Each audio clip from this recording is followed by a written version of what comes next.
A siphon draining water from a bucket. We're assuming steady flow, and we're given that the diameter of the tube is 3/8 of an inch, the length is 5, and the difference between the free surface in the bucket and the free surface at the exit where the free jet is 3 feet. In order to do this problem, we're also going to have to assume that the tube is made of plastic, and therefore it's going to have a relative roughness of 0. So first, we're going to start with writing the energy equation. We have P1 over gamma plus alpha 1 V1 squared over 2G plus Z1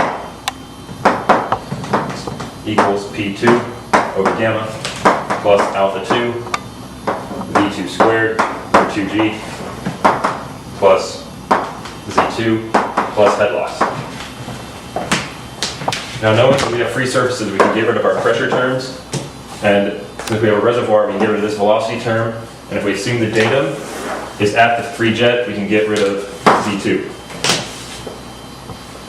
Now we can simplify this equation as such. Z1 equals alpha 2 V2 squared over 2G plus head loss.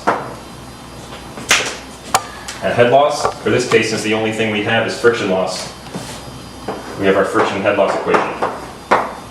F L over D V squared over 2G.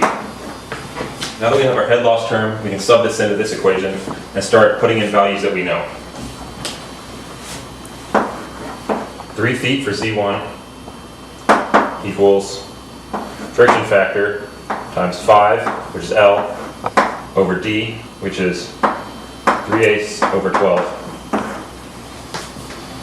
times V squared over 2G, we'll just keep it in terms of G, plus another V squared over 2G. Now this ends up simplifying, and when we solve for V, we get V is equal to root 6G over 160F plus 1. And now that we've solved for V in terms of F, we can also solve for Reynolds number in terms of velocity. So Reynolds number is equal to velocity times diameter over viscosity. And here, since viscosity is water, we have V equals 1.22 times 10 to the minus fifth. Now the Reynolds number term, we can solve Reynolds number for V. The Reynolds number ends up being 2561.5 V when we plug in 3/8 of an inch and 1.22 times 10 to the minus fifth. So now we have velocity in terms of the friction factor and Reynolds number in terms of velocity. So essentially we have the Reynolds number in terms of the friction factor. Now that we have Reynolds number in terms of the friction factor, we can start guessing friction factors in order to find our velocity.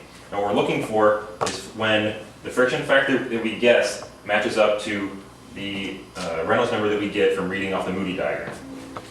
So let's start. Let's try our first guess. F equals 0.02. Now, for that friction factor, our velocity, plugging into here, gives us 6.78 feet per second.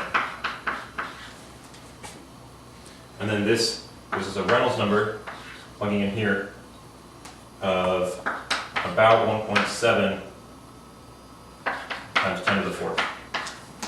Now if we look at the Moody diagram, for this friction factor, and for a relative roughness of 0, on the smooth curve that's marked on the Moody diagram, this gives us a Reynolds number of about 6 times 10 to the fourth. Clearly, these two are not the same, so we have to guess a different friction factor. Let's try a friction factor guess of 0.025. Now for this friction factor, we get a velocity of 6.22 feet per second, and a Reynolds number of 1.6 times 10 to the fourth. Now, if we read this off the Moody diagram for this friction factor, we get a Reynolds number of about 2.1 times 10 to the fourth. Yes, they don't match.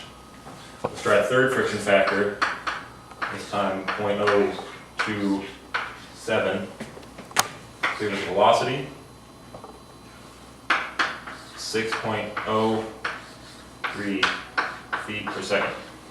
And a Reynolds number of 1.5 times 10 to the fourth. And on the Moody diagram,